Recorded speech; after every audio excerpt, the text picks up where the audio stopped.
Allez, bonjour à tous, j'espère que vous allez bien. Aujourd'hui, analyse du BTC, on fera une update de marché global, où est-ce qu'on se trouve.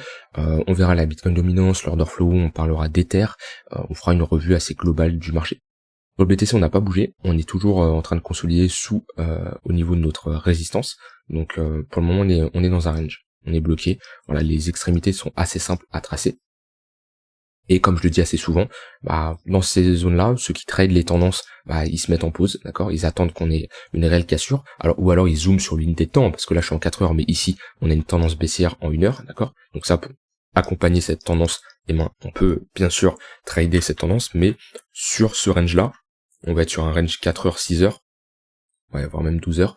On a un range quand même qui commence à s'élargir, ça fait 2-3 semaines qu'on est dedans, mais voilà, qu'est-ce qu'on constate? On constate que à chaque fois on a une bonne réaction sur ces zones-là, un peu à BNB, ou quand je vous avais fait l'analyse, ici je vous avais montré qu'on avait une entrée, c'était par là vers lundi vers 18h, où voilà, on était sur un haut range, on était sur résistance, et on structurait ici un M, on avait une confirmation. Donc on a une confirmation, ça nous montre que sur les extrémités, on a ici une offre qui est supérieure à la demande, on structure un M. Et voilà, on a été rechercher parfaitement notre bad range.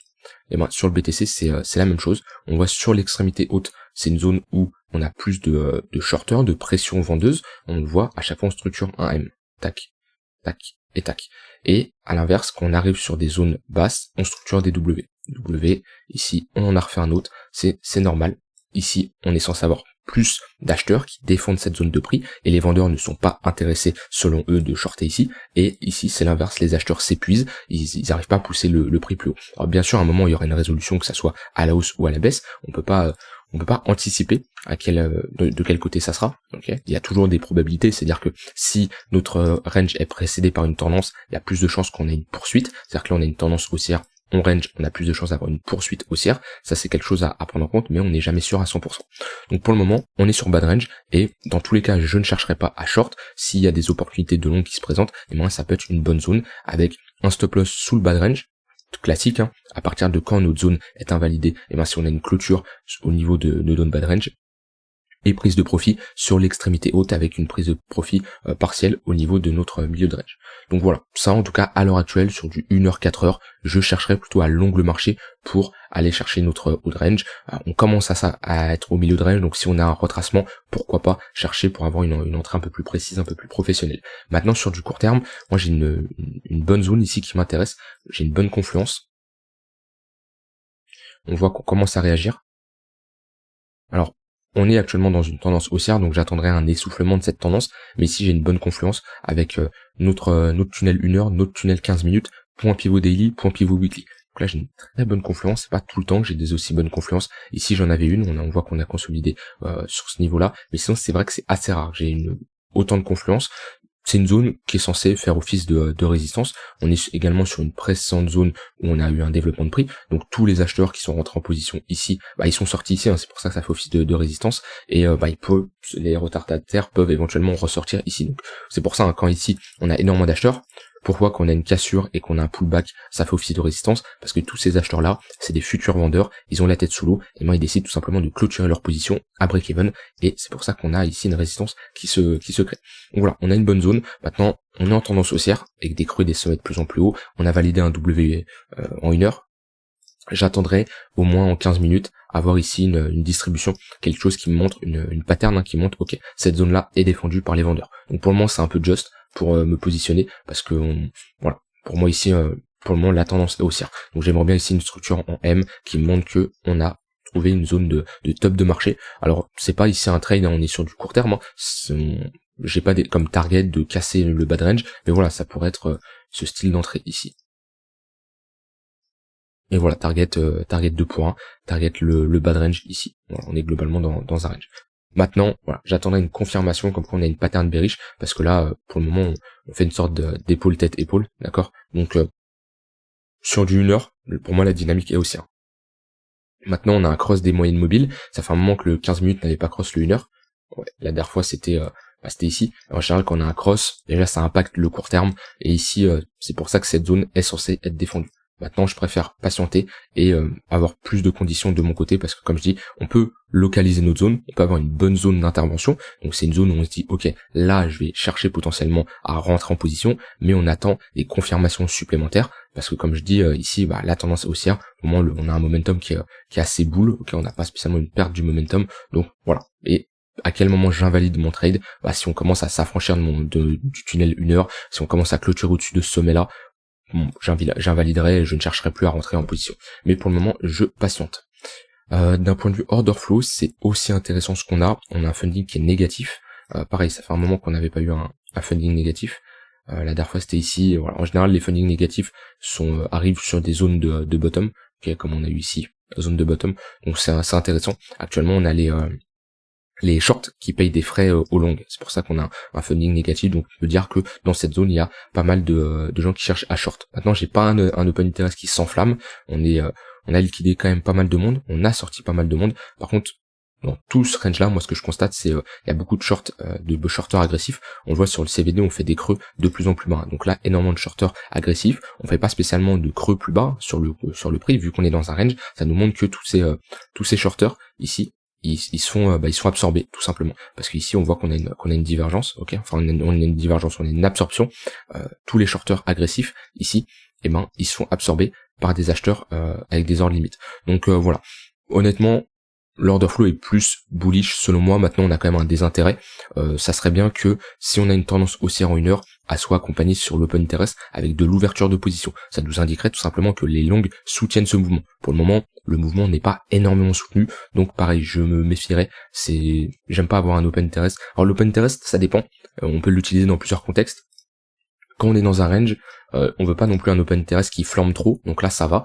Voilà, si je me mets en 4 heures, voire même 12 heures, l'open interest ne flambe pas. Il range également. Donc ça, c'est encourageant parce que si on a un open interest qui fait ça, c'est-à-dire qu'il y a énormément de positions qui s'ouvrent et en général on liquide. D'accord, on liquide d'un côté puis d'un autre parce qu'il y a énormément de gens qui ont FOMO. Quand on a une tendance, qu'elle soit haussière ou baissière, si on a une tendance haussière, ce qu'on veut, c'est un open interest qui monte. Pourquoi? Parce qu'on veut que ce mouvement soit soutenu. Ici, on voit qu'on faisait des creux, des sommets de plus en plus haut. Sur l'open interest, c'était pareil. On avait un open interest qui augmentait parce qu'on avait du soutien. Tout simplement, pour que le prix monte, faut avoir une pression acheteuse et pour ça, il faut de l'ouverture de position automatiquement. Et voilà, ici, on voit qu'on a clairement du soutien. Quand on commence à avoir un open interest qui chute, ici, ça nous indique qu'on a soit la prise de profit longue, donc des longues qui clôturent leur position, ou soit des shorts qui sont liquidés. Mais en général, quand on a ces grosses phases de chute de l'open interest, c'est que généralement le marché commence à se calmer, rentrer potentiellement dans un range, d'accord? Donc voilà, pour le moment, moi ici, j'aimerais bien voir au moins sur du court terme là, en 1 heure, si on continue cette tendance haussière, d'avoir un soutien de l'open interest, parce que pour le moment, ce n'est absolument pas le cas. Ether. Alors lui, il en est où?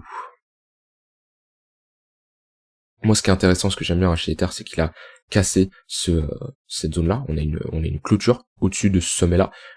Maintenant, ce creux-là doit absolument être maintenu. Si on casse ce niveau-là, c'est retour au niveau des 1700, 1650 $, d'accord? C'est le prochain niveau. Donc ici, on pourrait structurer un W de continuation haussière, parce que pour le moment on est toujours dans une phase de creux sommet de plus en plus haut. On est revenu chercher, ici on avait une bonne confluence, tunnel 4 heures, point pivot weekly, voilà, on a posé sur du court terme un bottom dans cette zone là avec confluence point pivot monthly, c'était une bonne zone.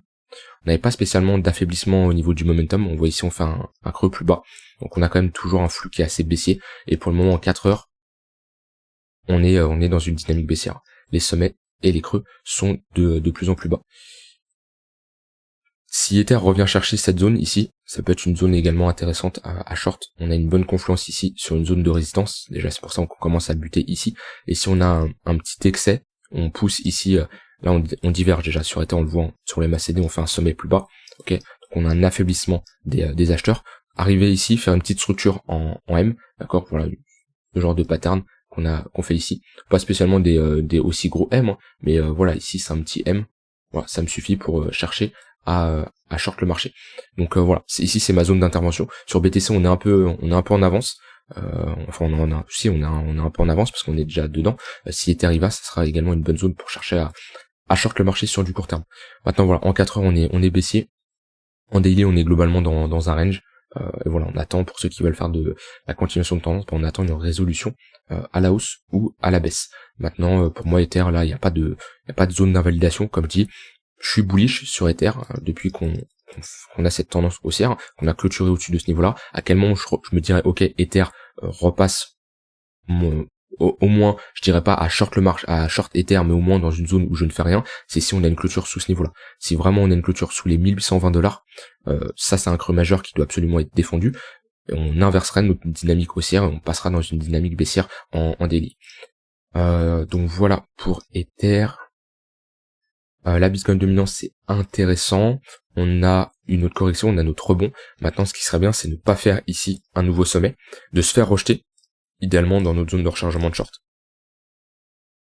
Venir ici, ok, rejeter et valider ici une structure en M. Si on commence à structurer ici un M, ça nous montrerait tout simplement que on a une zone où on commence à avoir de l'intérêt vendeur, que c'est fini la période du BTC qui surperforme les alts, et on peut au moins à minima rentrer dans un range. Et ça pourrait être intéressant. Voilà, comme on a fait ici, on est arrivé, on a posé notre M, ok, précédé par une tendance haussière. Alors c'est un M daily, hein. On n'impacte pas pour le moment le weekly qui lui est très haussier. Là-dessus, on est d'accord. Mais voilà, en daily, ça pourrait être un premier signe qui nous dit, ok, on rentre dans un range, les ALS vont pouvoir surperformer le BTC à minima, quoi, comparé à là où depuis un moment, c'est BTC le king. Donc moi, mon signal, ça serait vraiment de clôturer au-dessus de ce niveau-là. Faire quelque chose comme ça, ça serait encourageant. Par contre, si on fait un nouveau sommet, la BTC est toujours prêt à surperformer l'ensemble du marché. Et actuellement, on est sur résistance. S'il commence à clôturer au-dessus du niveau que j'ai dit, la prochaine target, c'est ici. Voilà. Donc ça, après, ça dépend de vous. Si vous préférez, si vous avez plus de BTC ou d'alcool dans votre portefeuille, ça va changer en fonction de.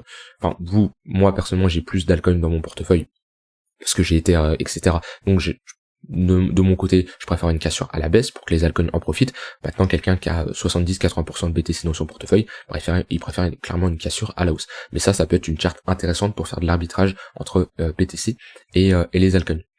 Je voulais voir aussi l'indice du dollar. On est toujours dans cette phase de compression. Hop. Voilà, on est toujours dans cette phase de compression, on revient chercher cette résistance, on structure un M, on revient chercher une autre ligne de coup, on restructure ici un M, ok, et pareil ici on est dans une phase de creux de plus en plus haut, sommet de plus en plus bas. On revient chercher ici une autre ligne de coup. Bon, on est dans cette phase de compression, ça va être très intéressant à regarder dans les prochaines semaines ce qui se passe. Pour le marché en général, ça serait mieux une cassure à la baisse. Par contre, voilà, on verra la manière où ça se passe et ça pourrait éventuellement être un catalyseur pour la suite des crypto-monnaies. Si on a une cassure à la baisse, on pourrait clairement avoir un marché qu'en profite. Et si on a une cassure à la hausse, ça pourrait être un top temporaire sur le marché des crypto-monnaies et un retracement un peu plus violent. Donc voilà pour l'indice du dollar. J'ai pas grand chose à ajouter sur les altcoins. Il y a Solana qui reperforme bien là depuis quelques temps. Matic, il est toujours dans une très bonne zone. Et Matic aussi, pour que Matic BTC, il est sur support. Très gros niveau de support, hein. Pareil, on est dans un range, pareil, stratégie de range. Donc là, qu'est-ce que ça nous envoie, ce genre de chart? Ça nous indique que, ok, on est dans un range, on n'a pas une cassure pour le moment, on est sur l'extrémité basse, c'est plus intéressant de switch ces BTC contre du Matic. Si vous voulez posséder du Matic, hein, bien entendu. Je l'avais vu aussi pour Matic ETH. Voilà, on est sur support également. Et sur Matic, la période d'été, on est sur support. Donc là, on a une bonne confluence pour se dire, ok, il y a plus de chances, c'est plus intéressant d'avoir du Matic, selon moi, dans mon portefeuille. Hein, je parle du cas pour moi, que par exemple du BTC ou de l'Ether. Alors c'est de l'arbitrage, je vais pas être à 100% Matic, bien entendu. Il y a une gestion du risque, mais voilà, Matic, la charte est assez intéressante. Après, sinon, il y a pas grand chose de plus. LTC, il a bien retracé. Donc à voir, on a l'halving qui arrive dans 3 semaines, je crois, un truc comme ça. Dodge, on est toujours sur support. XRP, on est sur résistance. On est toujours dans ce range, hein, avec voilà, on voit qu'on a une contraction, pareil. Hop. Voilà, on a une contraction. TRX, on est toujours dans une tendance haussière. Seul, on l'a vu. Link, on a réintégré. Le fait de réintégrer, pour moi, il y a de grandes chances de revenir chercher le haut de range. EGLD, la charte est toujours aussi moche, même si on a réintégré ce niveau-là, pour le moment on est toujours dans une phase de tendance baissière. Vous mettez les moyennes mobiles, le tunnel daily, et tant qu'on n'a pas cassé ce tunnel daily, la tendance est clairement toujours baissière. DOT, on est sur support, pour le moment on a une bonne réaction, ouais, on est sur un gros niveau de support. BNB, on est sur support, mais de préférence, voilà, attendez une confirmation ici, de clôture au-dessus de ce niveau-là, pour avoir, parce que là on est dans un range, donc pareil, on traite ça comme je vous ai montré, stratégie de range. AVAX, où est-ce qu'on est AVAX? On est également sur un gros niveau de support. Atom pareil, Algo la charte est dégueulasse, ça a pas changé, de toute façon ça a pas changé en 3 jours, hein. Là pour que la charte redevienne bien, une meilleure accumulation. Et ADA, on est également sur support.